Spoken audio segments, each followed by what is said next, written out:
Hello students, मैं अमित कुमार सिंह आप सभी लोगों का अपने यूट्यूब चैनल में स्वागत करता हूं। बच्चों, आज जो हम टॉपिक लेकर आए हैं वो लेकर आए हैं फाइलम एनिलिडा, फाइलम ऑर्थोपोडा और फाइलम मोलस्का। इन तीनों फाइलम के बारे में हम बात करेंगे और इसको समझने का कोशिश करेंगे। प्रीवियस वीडियो में मैंने और भी बाकी फाइलम्स के बारे में आपको बता दिया है। मेरी तरफ से जो जो इम्पोर्टेंट फाइलम्स हैं उसके बारे में मैं बात कर रहा हूँ। अगर आपको इसके अलावा भी अलग जो फाइलम्स आपको उसके बारे में अगर आपको नॉलेज चाहिए तो आप कमेंट्स कर देना। हम आगे बढ़ते हैं अपने टॉपिक की तरफ। सबसे पहले मैं बात करूंगा इसमें किसकी, फाइलम एनिलिडा की।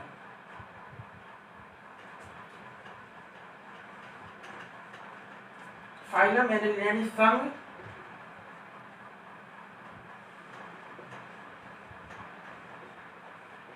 इसकी खासियत क्या है? इसकी खासियत हमें यह दिखती है कि इसमें सबसे पहले उच्च श्रेणी जंतुओं को शामिल किया गया है। उच्च श्रेणी के जितने भी हाई प्रोफाइल जितने भी जंतु हैं उनको शामिल किया गया है, ठीक है ना। दूसरी बात, एनिलिडा किस वैज्ञानिक ने नाम दिया? जब हमने इसकी खोज कर दी तो हमें इसको नाम देने के लिए भी कोई वैज्ञानिक होना चाहिए। तो क्या हुआ था इसके बारे में देखो, 1801 में लेमार्क ने, किसने? लेमार्क ने, हिंदी में भी इनको लेमार्क ही बोला जाता है। लेमार्क ने संघ एनिलिडा नाम दिया था इसको। इस फाइलम को नाम देने वाले कौन है? यानी कि इसका नामकरण किसने किया? इसका नामकरण 1801 में किसने किया था? 1801 में लेमार्क ने किया था, ठीक है ना। चलिए और भी बात। अब एनिलिडा का मतलब क्या होता है? एनिलिडा का मतलब होता है उसमें वे सारे जीव जंतु आते हैं जो कि कैसे होते हैं? खंडयुक्त होते हैं। खंडयुक्त मतलब देखो, खंडयुक्त कैसे? मतलब छोटे छोटे खंड में डिवाइड रहते हैं। ऐसे छोटे छोटे खंड में डिवाइड रहते हैं, ऐसे इस टाइप के जीव जंतु इसमें जो है शामिल होते हैं, ठीक है ना। खंडयुक्त जीव जंतु शामिल होते हैं, जिसको इंग्लिश में क्या बोलते हैं? खंडयुक्त को सेगमेंटेड वॉर्म। ओके, तो खंडयुक्त प्रकार के जीव जंतु शामिल होते हैं किसमें? संघ एनिलिडा में, ठीक है ना। क्वेश्चन ये तो ये कैसे होते हैं? ये बहुकोष्ठीय होते हैं, that is a multi cellular, आपको पता ही है, ठीक है। अब हम इसके कैरेक्टर देख लेते हैं। इसके कौन कौन से कैरेक्टर हैं, इसके लक्षण कौन कौन से हैं।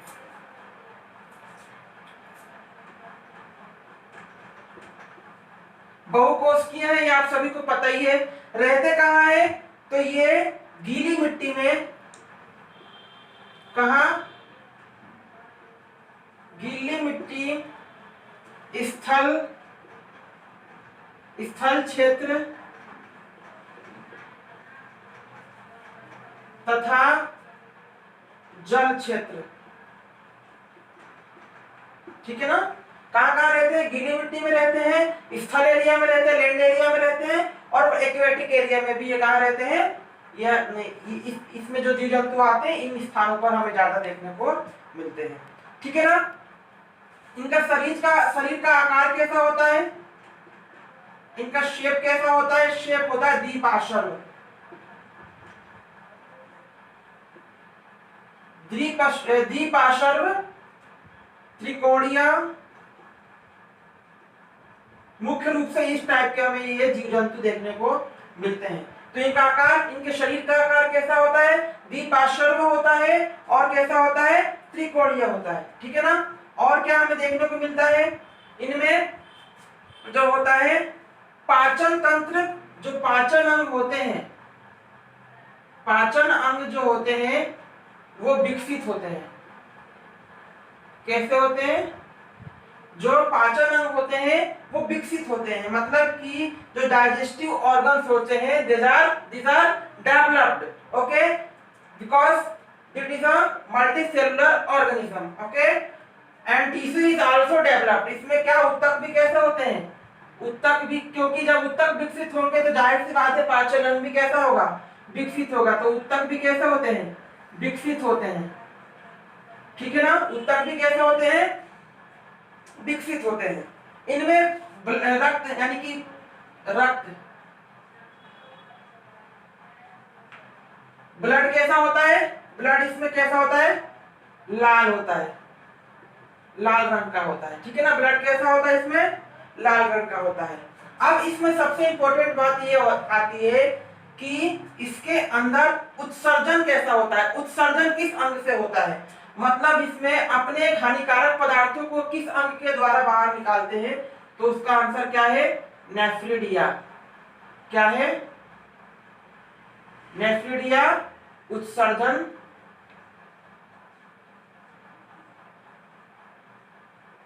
अंग। नेफ्रिडिया क्या होता है, उत्सर्जन अंग होता है। तो ये थी इतनी सारी जो है आप लोगों को मैंने बता दी। अब एक और बात मैं आपको बताना चाहता हूं, क्या इसमें जनन कैसे होता है। जनन इसमें 3 टाइप से होता है, या तो होता है लैंगिक, या फिर अलैंगिक, या फिर मुकुलन। लैंगिक जनन कैसा होगा, लैंगिक जनन कैसा होगा, इसमें नर और मादा की जरूरत पड़ेगी, इन दोनों के बाद बीच में फर्टिलाइजेशन की प्रोसेस होगी, ओके। अलैंगिक किसी एक के द्वारा हो जाएगा, ठीक है ना, या तो फिर वो नर होगा या फिर वो, वैसे तो मादा ही ज्यादा रहता है, यानी मादा के द्वारा ही क्या हो जाएगा, जनन हो जाएगा। मुकुलन क्या, कोई सा भी प्लांट्स हो गया, चाहे कोई सा भी ऑर्गेनिज्म हो गया, उसका वर्धी भाग जब अपने आप वृद्धि करने लगता है तब उसको हम क्या कहते हैं, मुकुलन कहते हैं, ठीक है ना। पुनरुद्भवन की क्षमता पाई जाती है, पुनरुद्भवन ये क्या होता है, पुनरुद्भवन ये शब्द का मतलब क्या है, पुनरुद्भवन का मतलब ये होता है कि अगर इस प्रकार के जीव जंतुओं में से उसके शरीर को काट दिया जाए तो कुछ समय बाद वो अपने आप उग जाता है। मतलब कि फॉर एग्जाम्पल के लिए जैसे छिपकली हो गया, छिपकली की पूंछ को अगर अपने आप काट दिया जाए, चाहे वो खुद गिरा दे अपनी पूंछ को काट के, तो कुछ समय बाद उसकी पूंछ पुनः वापस आ जाती है। तो पुनः मतलब दोबारा, दोबारा आना, कोई सी भी चीज, जीव जंतु के शरीर में से कोई भाग उसका अंग कट जाए दोबारा वो विकसित हो सकता है, उसी को हम क्या कहते हैं, उसी को हम पुनरुद्भवन कहते हैं, ठीक है ना। अब एक और बात बता दूं मैं इसमें आप लोगों को, इसमें कितनी, लगभग 10,000, लगभग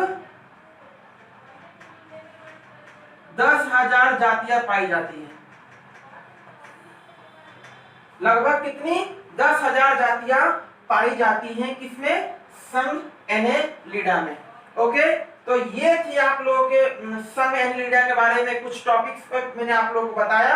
अब जो हमारा नेक्स्ट टॉपिक है वो है संघ फाइलम ऑर्थोपोडा, ओके। जो नेक्स्ट टॉपिक है अब वो है क्या, phylum arthropoda, phylum phylum arthropoda यानी संघ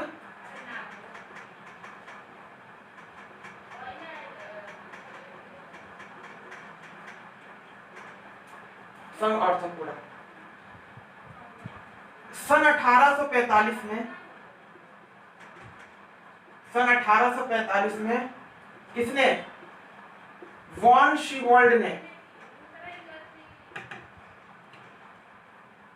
वॉन शीवोल्ड ने इस संघ की स्थापना की थी, ठीक है ना। सन 1845 में वॉन शीवोल्ड ने इस संघ की स्थापना की थी, ठीक है ना। इनके अनुसार, और वास्तव में मैं हकीकत बताऊं, इनके मतलब ये जो संघ ऑर्थोपोडा है ये सबसे बड़ा, जितने भी ऑर्थोपोडा है सर्वाधिक बड़ा संघ है, मतलब कि सबसे बड़ा,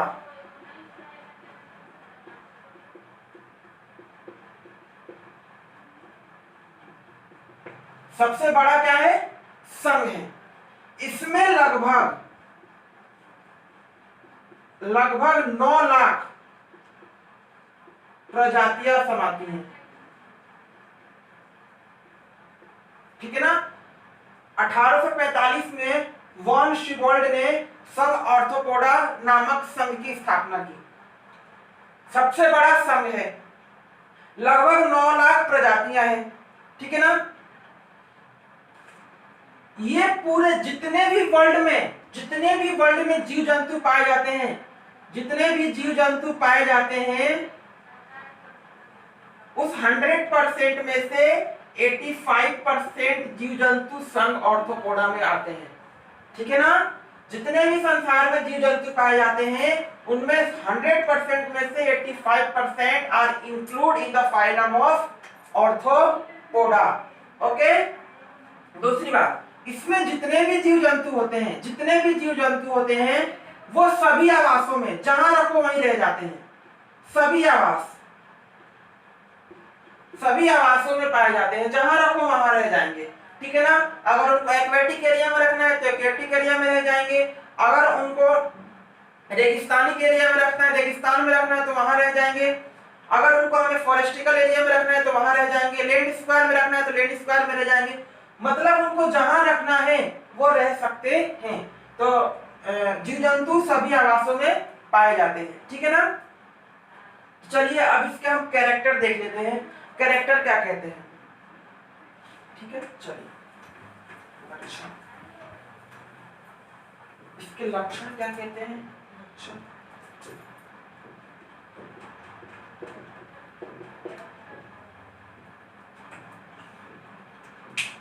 बहुकोष्ठीय होते हैं, ये तो आप सभी लोगों को पता है। सभी स्थानों पर,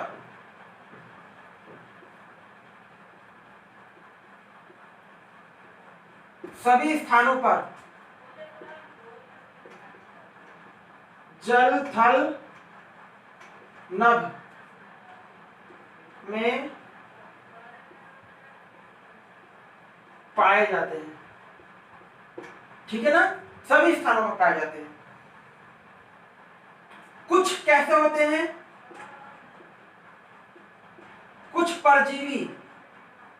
कुछ परजीवी होते हैं जो पादप व जंतु पर क्या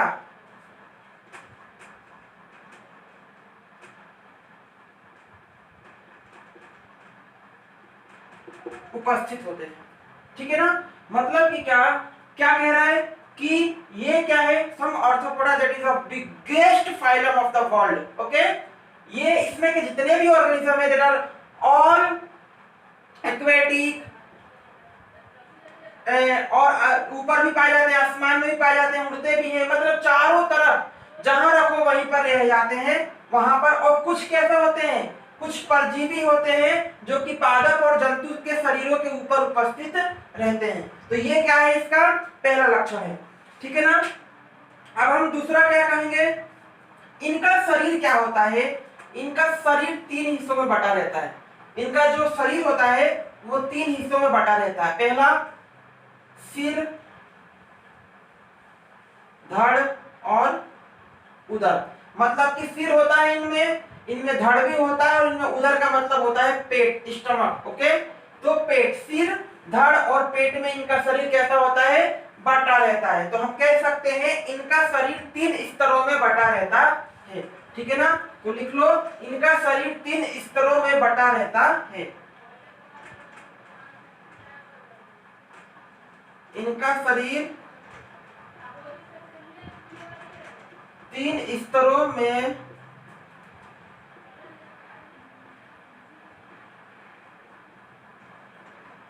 बटा होता है। ठीक है ना? उसके बाद हम क्या कह सकते हैं,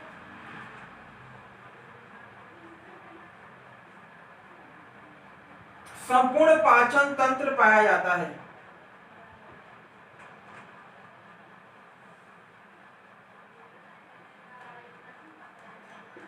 संपूर्ण क्या, पाचन तंत्र पाया जाता है।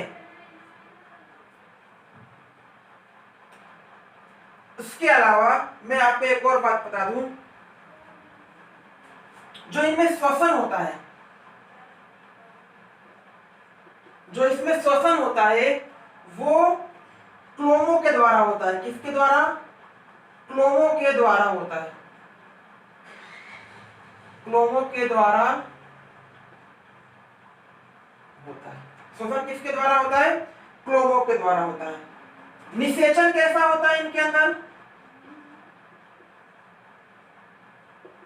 निषेचन कैसा होता है, आंतरिक निषेचन होता है, आंतरिक निषेचन।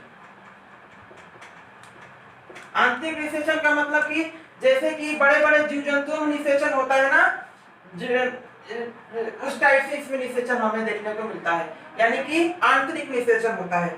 उसके अलावा परिवहन तंत्र कैसा होता है, मतलब इनमें सर्कुलेटरी सिस्टम कैसा पाया जाता है, तो वो होता है ओपन सर्कुलेटरी सिस्टम, मतलब कि खुला तंत्र, खुला परिवहन तंत्र पाया जाता है, खुला परिवहन तंत्र पाया जाता है। मतलब कि इनके शरीर में कोई भी नसें नहीं होती हैं, कोई भी वाहिकाएं नहीं होती हैं, इनका पूरा उदर, जो इनका पूरा पेट होता है इन जंतुओं का, वो पूरी तरह से खून से, रक्त से भरा हुआ होता है, पूरी तरह से ब्लडेड होता है, पूरी तरह से। इनमें नशें नहीं पाई जाती, इन जंतुओं में कोशिका रक्त वाहिनियां नहीं पाई जाती हैं। इस कारण इनका जो पूरा पेट होता है ना, वो पूरी तरीके से रक्त से भरा हुआ होता है, ठीक है ना। चलिए, तो ये था जो है आपका फाइलम आर्थ्रोपोडा के बारे में इंफॉर्मेशन, बेसिकली इंफॉर्मेशन है। और इसके पहले मैंने आप लोगों को बता दिया है एक चीज और है कि सम आर्थ्रोपोडा में 90% क्या छोटे छोटे कीट पतंगे पाई जाती हैं, मतलब कीड़े मकोड़े, हम कह सकते हैं क्या, कीड़े मकोड़े पाए जाते हैं, ठीक है ना। 90% कैसे होते हैं, कीड़े मकोड़े पाए जाते हैं, ठीक है ना। इनके अंदर जो कंकाल तंत्र पाया जाता है, क्या, जो कंकाल तंत्र पाया जाता है वो क्या कहलाता है, काइटिन। क्या कहलाता है, स्पेलिंग काइटिन, ठीक है ना। क्या कहलाता है कंकाल तंत्र, काइटिन कहलाता है। तो that is all the information about phylum arthropoda. Okay, अब हमारा जो नेक्स्ट है वो है फाइलम मोलस्का। नेक्स्ट है अपना फाइलम मोलस्का, क्या, संघ मोलस्का। क्या है ये, सबसे इंपॉर्टेंट, इनमें जितने भी जीव जंतु आएंगे उनका शरीर कैसा रहेगा, कोमल, यानी कि सॉफ्ट। कैसे रहेंगे, कोमल रहेंगे, सॉफ्ट रहेंगे। दूसरा खासियत क्या है, इसमें ये आर्थ्रोपोडा के बाद दूसरा सबसे बड़ा संघ है, मतलब कि सेकेंड हाईएस्ट फाइलम, दूसरा सबसे बड़ा संघ है, आर्थ्रोपोडा के बाद दूसरा सबसे बड़ा संघ है, ठीक है ना। इसमें लगभग 1,20,000 प्रजातियां पाई जाती हैं, 1,20,000 स्पीसीज पाई जाती है, प्रजातियां पाई जाती है, ठीक है। चौथा, इनका शरीर भी 3 स्तरों में बटा होता है, मतलब आर्थ्रोपोडा से कुछ विकसित, कुछ डेवलप हुए हैं ये जंतु। आर्थ्रोपोडा में जितने डेवलप हुए तो उससे ज्यादा थोड़ा सा डेवलप हो चुके हैं इसमें, ठीक है ना। इनका शरीर भी 3 स्तरों में बटा होता है, ठीक है ना। उसमें क्या था, वहां पर खुला परिवहन तंत्र था, मतलब वहां पर उन जंतुओं के शरीर में नसें और रक्त वाहिनियां नहीं थी, यहां पर रहेंगी, मतलब यहां पर बंद परिवहन तंत्र पाया जाएगा।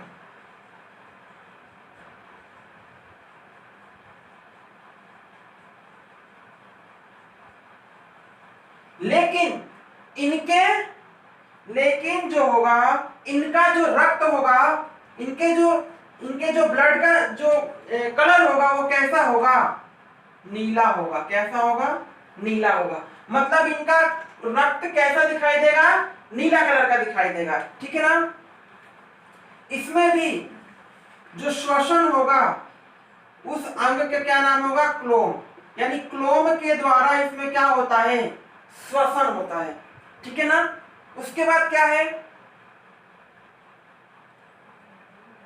इनके अंदर पाचन तंत्र तो पाया जाएगा, पाचन तंत्र पाया जाता है, लेकिन भोजन को चबाने के लिए जिस अंग का यूज करा जाता है उसको क्या कहते हैं, उसको रेडुला कहा जाता है। क्या कहा जाता है, रेडुला। मतलब कि ये रेडुला के द्वारा अपने भोजन को चबाते हैं, ठीक है ना, संघ मोलस्का। ओके, अब हम क्या बात करेंगे, इनके शरीर, मान लो कोई शरीर हो गया ये इनका जीव जंतुओं का, इनके शरीर पर जो आवरण पाया जाएगा, इनके शरीर पर जो ये आवरण पाया जाएगा उसको हम क्या बोलते हैं, उसको मेंटल बोला जाता है। मेंटल मतलब कि ये जो जीव जंतु होंगे वो एक कवच से ढके रहेंगे, उस कवच को क्या कहेंगे, उस कवच को हम क्या कहेंगे, उस कवच को हम मेंटल कहेंगे, ठीक है ना। उस कवच को हम क्या कहेंगे, मेंटल कहेंगे, ठीक है। और क्या, जनन, जनन कैसा होगा इसमें, जनन इसमें हमें मुख्य रूप से दो टाइप को देखने को मिलेगा, एक देखने को मिलेगा सेक्सुअल और एक देखने को मिलेगा असेक्सुअल। बट कहीं कहीं भी हमें वेजिटेटिव यानी कि हमें कहीं लैंगिक देखने को मिलेगा, कहीं अलैंगिक जनन देखने को मिलेगा, तो कहीं कहीं हमें कायिक जनन भी देखने को मिलेगा, ठीक है ना। तो ये किसके बारे में था, ये फाइलम मोलस्का के बारे में था। इसमें मैं आपको बता दूं सबसे इंपॉर्टेंट चीज क्या होता है, ये वाला टॉपिक होता है। ये सॉफ्ट क्यों रहते हैं, ये सॉफ्ट इसीलिए रहते हैं क्योंकि इनके ऊपर मेंटल नाम का एक सुरक्षा कवच पाया जाता है। मतलब मैं कह दूं एक अच्छे आवरण के बीच में इनका स्थान होता है, इसीलिए ये जंतु कैसे होते हैं, कोमल होते हैं, सॉफ्ट होते हैं। तो जीव जंतुओं के चारों तरफ जो सुरक्षा कवच पाया जाता है, कवच पाए जाने के कारण ही कैसे होते हैं, ये सॉफ्ट होते हैं। दूसरा सबसे बड़ा फाइलम होता है ये, ऑर्थोपोडा के बाद सबसे ज्यादा जीव जंतु जो है वो किसमें है, मोलस्का में है, ठीक है ना। कितनी प्रजातियां, लगभग 1,20,000। मैं आपको बता दूं इसमें 80,000, 1,20,000 में से 80,000 प्रजातियों के बारे में हम जानते हैं, अलग अलग बुक्स में उसके बारे में स्टडी की गई है। बट 35,000 जो प्रजातियां हैं वो क्या विलुप्त हो चुकी हैं, मतलब दुनिया से क्या हो गई है, गायब हो चुकी हैं, उनका कोई अस्तित्व अब हमारे दुनिया में नहीं है, ठीक है ना। तो ये था मोलस्का, इसके बारे में आप लोग अच्छे से पढ़िएगा, लिखिएगा, अपना नोट्स बना लीजिएगा। फाइलम के बारे में इंट्रोडक्शन दे रहा हूं आप लोगों को, नीट लेवल पे नहीं है, बार बार बता रहा हूं, that is not a level of the NEET, okay. But आप लोग जब 11th क्लास में रहोगे तो इस तरह से आपको ये बहुत हेल्पफुल कर देगा, बहुत हेल्प करेगा आपको किसी भी फाइलम को पहचानने के लिए, ठीक है ना। अगर इसमें कोई किसी प्रकार का आपको डाउट लग रहा है तो आप लोग कमेंट्स करके बता दीजिएगा कि सर इस वाले फाइलम के बारे में थोड़ा और, वैसे मैं कोशिश करता हूं कि पूरी जानकारी दे पाऊं, बट क्या होता है कि जो नॉर्मल जो स्टूडेंट्स होते हैं वो इंट्रोड्यूस नहीं कर पाते, समझ नहीं पाते हैं। तो अगर आपको किसी भी स्टूडेंट्स को अगर लगता है कि हमें इस वाले फाइलम के बारे में कुछ और जरूरी जानना है तो आप लोग कमेंट्स करके बता दीजिएगा, मैं और अच्छा जो है अच्छे से उसको वीडियो आपको दूंगा, प्रोवाइड करवाऊंगा। और जब भी पढ़ने बैठे तो कॉपी और पेन लेके जरूर बैठे ताकि आप तुरंत अपना नोट्स बना सकें, पहली बात। दूसरी बात क्या, आप लोगों की सबसे बड़ी खासियत क्या है, अगर एक बार में वीडियो समझ में नहीं आता तो वीडियो आपके पास ही है, आप उसको दोबारा रिप्ले करके आप उस वीडियो के द्वारा उस वीडियो के माध्यम से पढ़ सकते हैं, ठीक है ना। और उसके बाद मैं आपको एक और बात बता दूं, आप लोग जितना हो सके इन सारे टॉपिक पर बात कीजिए, पढ़िए मत, उन पे बात कीजिए। जैसे कि हमारे पास बहुत सारे ऐसे टॉपिक्स आते हैं, उसके हम बोलते हैं अपन इस टॉपिक पे आज बात करेंगे, तो बात करते हैं तो हमारे माइंड में बहुत सारी चीजें आ जाती हैं, बट जैसे ही पढ़ने का बोलते हैं तो पढ़ने का मतलब कि कुछ अलग ही टाइप की फीलिंग्स आती है। क्यों ना बोले कि इस फाइलम पे आज बात करके देखते हैं, तो बात कीजिए उस पर, आप एक दूसरे से बात करेंगे तो आपका फाइलम मजबूत होता जाएगा। और उसमें आपको किसी भी टॉपिक पर बात कीजिए, पढ़िए मत, उस पर बात करना शुरू कीजिए। बात करेंगे तो बात करते करते आपके अंदर वो सारी फीलिंग्स आती जाएगी और आप वो अच्छे से सीख जाओगे। ठीक है ना? तो तब तक के लिए आप लोग को धन्यवाद और अपने घर में बने रहिए और स्वस्थ रहिए।